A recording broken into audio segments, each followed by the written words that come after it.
साथियों नमस्कार, मैं Mithilesh Bekadiya, lecture computer science, government Ramchandra Khetan polytechnic college Jaipur. आज मैं फिर आपके सामने एक नया टॉपिक लेकर उपस्थित हुआ हूँ। साथियों, इससे पहले मैंने MySQL पार्ट 1 और पार्ट 2 नाम से 2 वीडियो डाल रखे हैं। उनमें हमने MySQL में किस तरह काम करते हैं और MySQL में डेटाबेस क्रिएट करना, टेबल्स क्रिएट करके उनमें इंफॉर्मेशन या डेटा इंसर्ट करने के बारे में हमने पढ़ा है। एक बार पुनः मैं आपको थोड़ा सा उसको रिवाइज कर देता हूँ। जब भी आप कमांड लाइन पर जाएंगे तो वहाँ आपकी करंट डायरेक्टरी बताएगा कि आप कहाँ काम कर रहे हैं। चूँकि हमारी जो MySQL की फाइल है वो स्टोर होती है जैम्प फोल्डर के MySQL सब फोल्डर और उसके अंदर बिन नाम के सब फोल्डर में। तो पहले हमें cd/ करके रूट डायरेक्टरी यानी कि सी डायरेक्टरी पे जाना पड़ेगा। उसके बाद हमें उस डायरेक्टरी में जाना पड़ेगा जहां पर mysql.exe फाइल है। तो ये हमारी mysql.exe फाइल स्टोर्ड है जैम्प के सब फोल्डर MySQL में और उसके सब फोल्डर बिन में। तो पहले चेंज डायरेक्टरी जैम्प MySQL और बिन। तो हम यहाँ इस डायरेक्टरी पे जाएंगे और वहां से mysql.exe नाम की फाइल को एग्जीक्यूट करेंगे।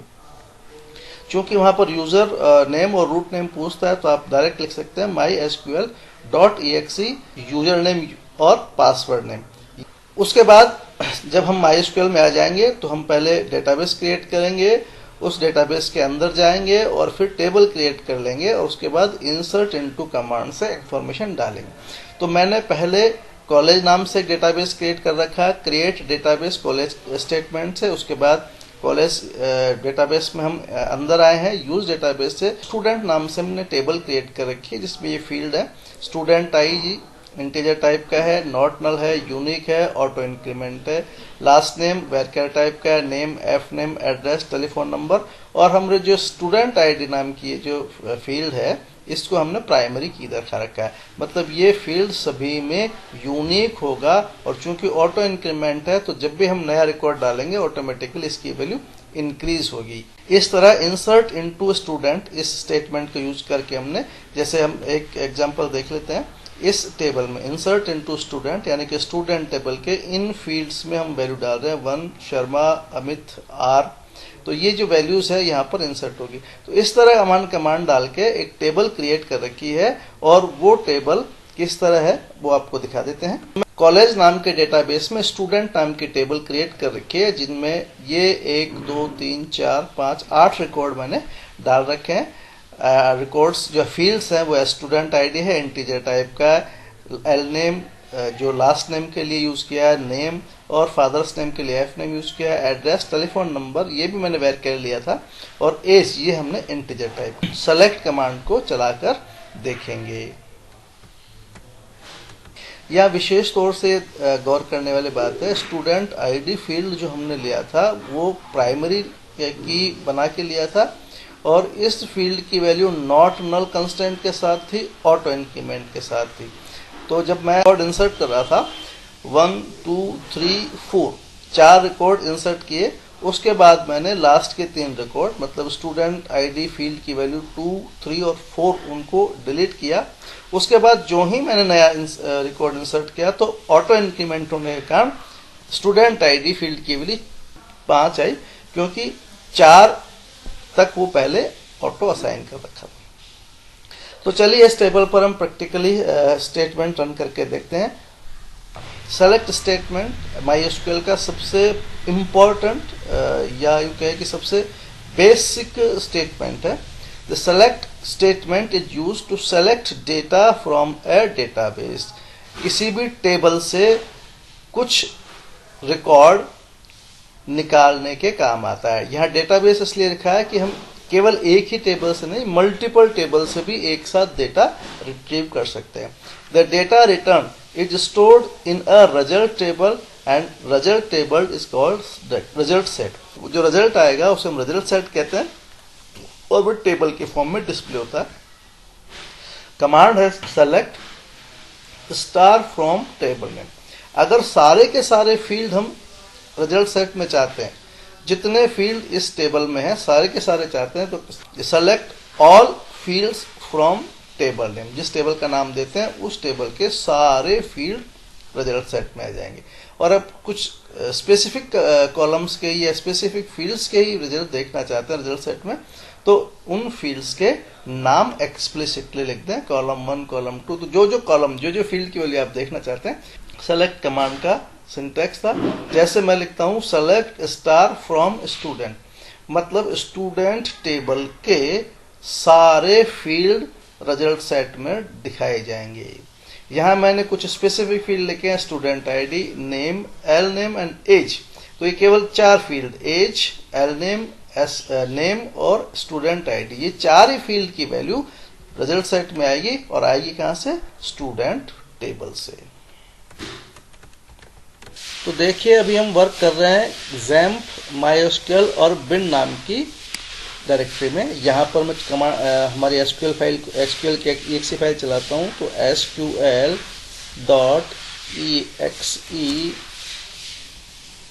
यूजर नेम मेरा रूट है और पासवर्ड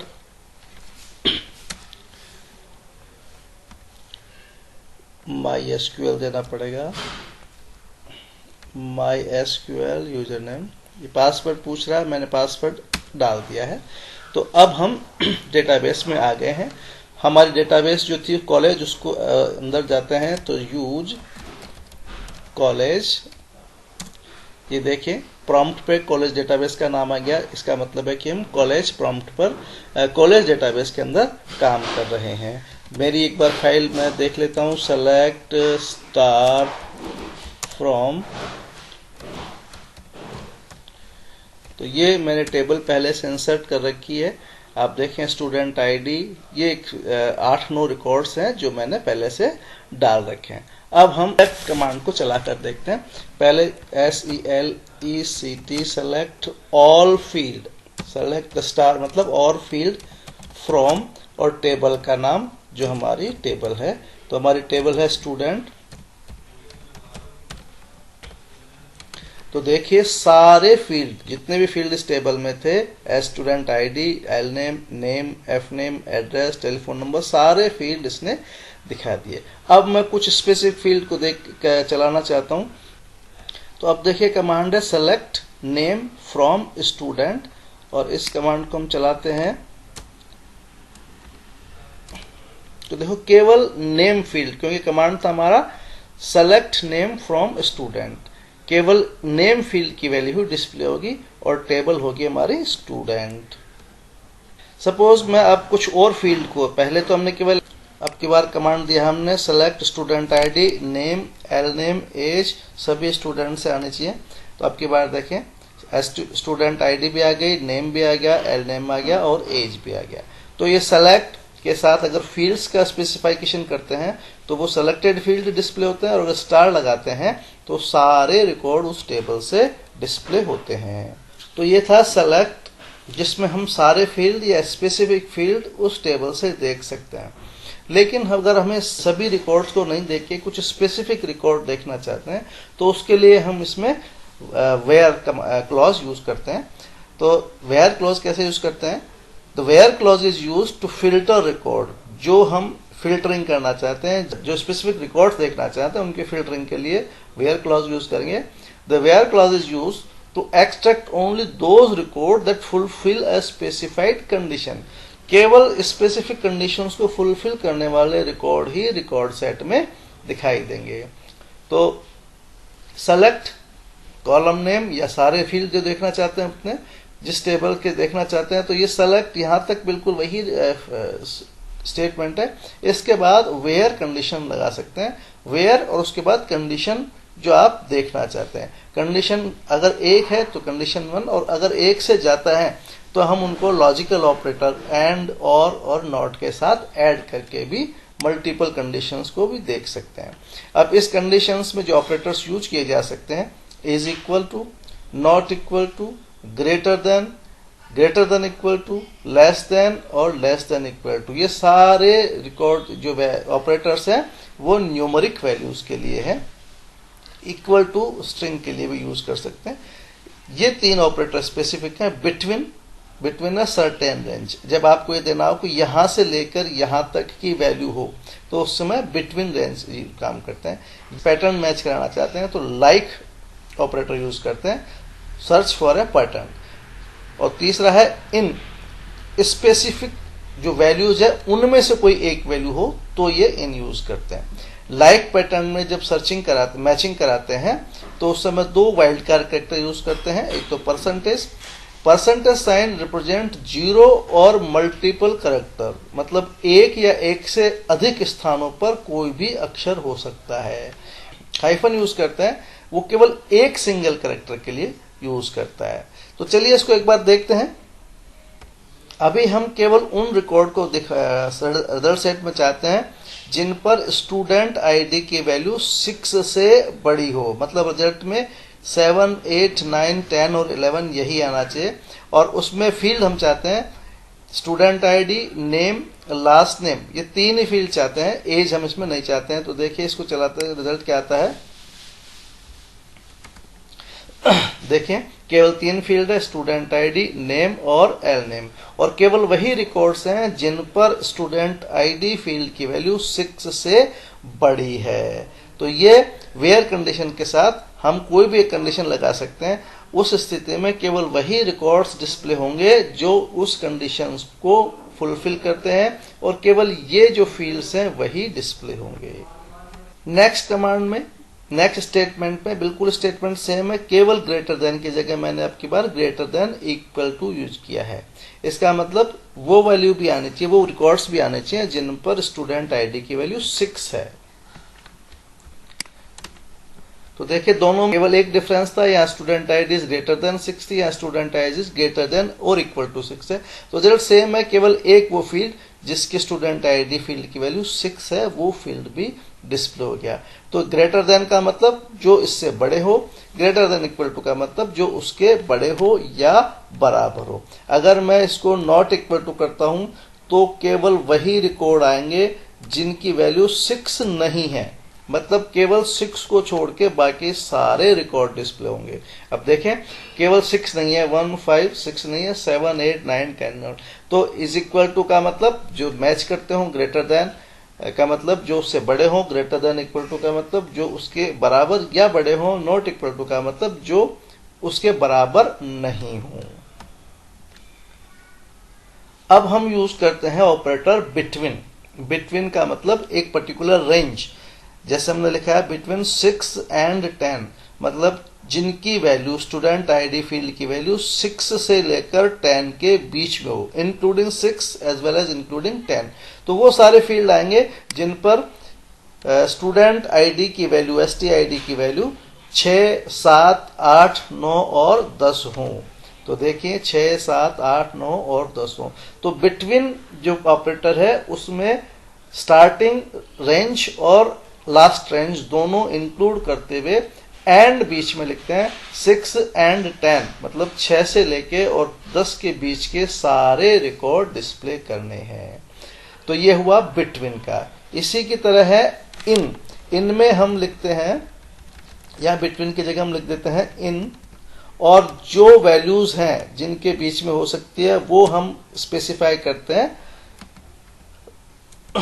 मैं लिखता हूं 2, 3, 4, 5, 6, 7।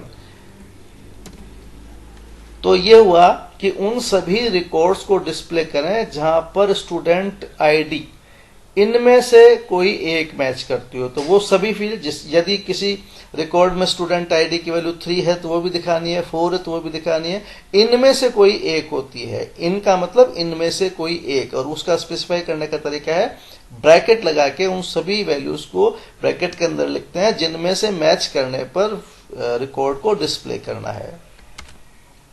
तो देखिए हमने लिखा 3, 4, 5, 6, 7। हमारे पास 3 स्टूडेंट आईडी का कोई रिकॉर्ड नहीं था, 4 का नहीं था, इसलिए 5, 6, 7 ये तीनों रिकॉर्ड डिस्प्ले कर दिए। तो इन ऑपरेटर का मतलब स्पेसिफाई किए हुए किसी फील्ड वैल्यूज में से मैच करने पर, और बिटवीन का मतलब यहां से स्टार्ट होके और यहां के खत्म होने तक जो भी वैल्यूज मैच करती हूं। अब नेक्स्ट ऑपरेटर था हमारा लाइक ऑपरेटर, जिसमें पैटर्न मैचिंग कराते हैं। अभी हम लिखते हैं सेलेक्ट, सारे फील्ड्स को दिखाते हैं, select all from student, select star from student where name likes R star. इसका मतलब पहला अक्षर तो आर होगा और परसेंटेज जो वाइल्ड कार्ड करता है उसका मतलब उस या उसके आगे वाले कितने भी कैरेक्टर, एक या एक से अधिक कैरेक्टर आर हो सकते हैं। तो ये कमांड हुआ ऐसे सभी फील्ड्स, ऐसे सभी रिकॉर्ड डिस्प्ले करने हैं जिन रिकॉर्ड्स में नेम फील्ड की वैल्यू का पहला अक्षर आर हो और बाद वाले अक्षर कुछ भी हो सकते हैं। तो देखिए आउटपुट में हमारा कमांड था कि नेम फील्ड की वैल्यू का पहला अक्षर आर होना चाहिए। तो नेम में देखें ये राजेश, रमेश और रोहितास, तो वो सारे रिकॉर्ड डिस्प्ले होंगे जिन रिकॉर्ड्स में नेम फील्ड की वैल्यू आर से स्टार्ट होती है और बाकी वाले करेक्शन कुछ भी हो सकते हैं। चूंकि यहाँ स्टार लिखा हुआ था फ्रॉम सारे फील्ड्स दिखाने थे। मैं इसको थोड़ा सा मॉडिफाई कर लेता हूँ, केवल हम वही फील्ड्स देखते हैं, नेम और एफ नेम। तो अब केवल दो ही फील्ड रिकॉर्ड, जो दो ही फील्ड दिखाई देंगे। एफ नेम इसमें फील्ड नहीं है, एल नेम था,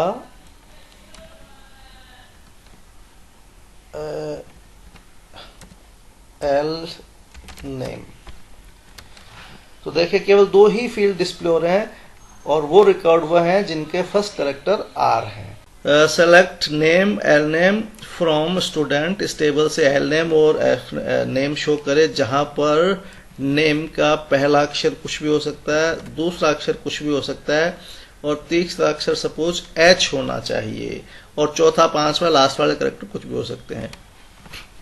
तो देखिए पैटर्न मैचिंग का फर्स्ट अंडरस्कोर दिया था, इसका मतलब कुछ भी हो सकता है, दूसरा कैरेक्टर कुछ भी हो सकता है, तीसरा अक्षर एच होना चाहिए नेम फील्ड में। अब देखो नेम फील्ड में ये दो रिकॉर्ड ऐसे हैं जिनका तीसरा अक्षर एच है, पहला कुछ भी हो सकता था, दूसरा कुछ भी हो सकता था, तो ये पैटर्न मैचिंग से दिखा रहे हैं।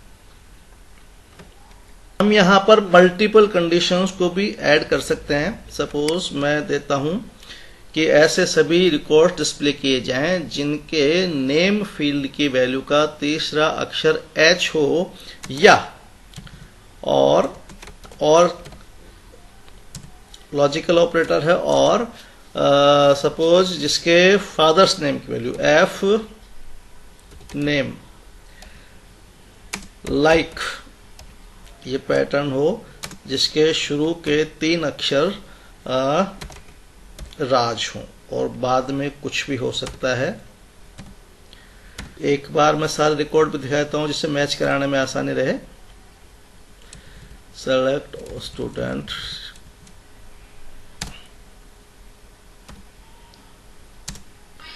अब देखिए हमारा जो कमांड था सेलेक्ट नेम और एल नेम दिखाए, तो दोनों फील्ड दिखा रहा है नेम और एल नेम, जहां पर किस टेबल से, स्टूडेंट से, जहां पर नेम फील्ड की वैल्यू इस पैटर्न को मैच करती हो, मतलब तीसरा अक्षर एच हो। तो इनमें देखें नेम फील्ड में तीसरा अक्षर एच हो, इन दोनों में तीसरा अक्षर मैच है, लेकिन ये कहां से आ गया, या एफ नेम की वैल्यू का शुरू के 3 अक्षर राज हो। तो ये फील्ड इसलिए आया है कि इसके एफ नेम फील्ड की वैल्यू राज होगी। देखिए ये देखिए राज। तो देखिए हमारे पास जो टेबल थी उसमें केवल 3 ही रिकॉर्ड इस कंडीशंस को मैच करते हैं।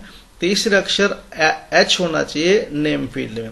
नेम फील्ड में तीसरा अक्षर एक तो ये मोहित है और एक रोहिताश्व है, तो 2 फील्ड तो ये 2 रिकॉर्ड तो इसलिए आएंगे मोहित और रोहिताश्व का। तो मोहित और रोहिताश्व का तो इस कंडीशन को मैच होने के कारण आ रहा है। या फिर एफ नेम में आर ए होना चाहिए, एफ नेम में आर ए, एक तो इसमें है एक इसमें है। तो 2 रिकॉर्ड ऐसे हैं जिसमें 3 रिकॉर्ड ऐसे हैं जिसमें शुरू के 2 अक्षर आर ए आ रहे हैं, लेकिन ये पहले आ चुका है। दूसरा आर ए मोहित ये पहले आ चुका है और तीसरा आर ए ये वाला अमित वाला। तो ये तीसरा रिकॉर्ड जो है वो इसलिए आया है कि उसकी सेकंड कंडीशन मैच करती है। तो ये है कंडीशंस, एक से अधिक कंडीशंस देनी हो वेयर के साथ एंड और नॉट ऑपरेशन। इसके साथ अगर एंड लगा देते हैं तो क्या होगा, अगर इसके साथ हम एंड ऑपरेशन लगाते हैं तो दोनों कंडीशन मैच होनी चाहिए। तो उस स्थिति में अब देखें क्या होता है। एंड का मतलब ये कंडीशन भी मैच होनी चाहिए और ये कंडीशन भी मैच होनी चाहिए। तीसरा अक्षर नेम फील्ड में एच होना चाहिए और शुरू के 2 अक्षर एफ नेम में RA होना चाहिए। तो ये दोनों रिकॉर्ड ऐसे हैं जो इन दोनों कंडीशंस को मैच करती हैं। तो जब एंड ऑपरेटर यूज करता है तो दोनों कंडीशन होनी चाहिए, या जितनी भी कंडीशन है सारी फुलफिल होनी चाहिए। और ऑपरेशन यूज करते हैं तो दोनों में से किसी एक ट्रू होने पर भी डिस्प्ले करता है। तो शो करने के लिए सेलेक्ट स्टार लिखते हैं, कुछ स्पेसिफिक फील्ड्स को शो करने के लिए फील्ड्स का नाम लिखते हैं, फ्रॉम के आगे टेबल लिखते हैं। और अगर वेयर क्लॉज यूज करते हैं तो वेयर क्लॉज के साथ हम कंडीशंस लगा सकते हैं।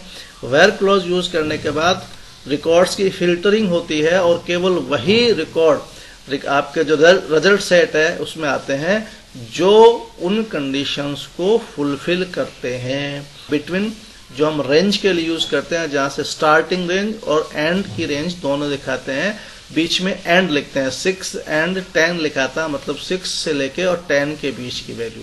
दूसरा ऑपरेटर था इन, जिसमें हम ब्रैकेट में वो वैल्यूज दिखाते हैं, पॉसिबल वैल्यूज जिनमें से मैच होने पर रिजल्ट सेट में रिजल्ट आना चाहिए। और तीसरा था लाइक, जिसमें हम पैटर्न मैचिंग कराते हैं। पैटर्न मैचिंग में 2 वाइल्ड कार्ड कैरेक्टर हैं। अंडरस्कोर जो किसी एक स्पेसिफिक कैरेक्टर के लिए यूज किया जाता है, तो जहां अंडरस्कोर लिखा है इसका मतलब वहां पर कोई भी कैरेक्टर हो सकता है। और जहां परसेंटेज लिखते हैं इसका मतलब 1 या 1 से अधिक कैरेक्टर के लिए यूज करते हैं, वहां पर कोई भी कैरेक्टर हो सकते हैं। तो आज अगले वीडियो में हम फिर नेक्स्ट कमांड यूज करेंगे।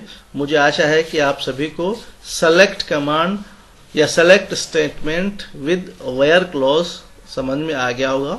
अगर आपको ये पसंद आता है तो इसको लाइक और सब्सक्राइब भी करें। धन्यवाद साथियों।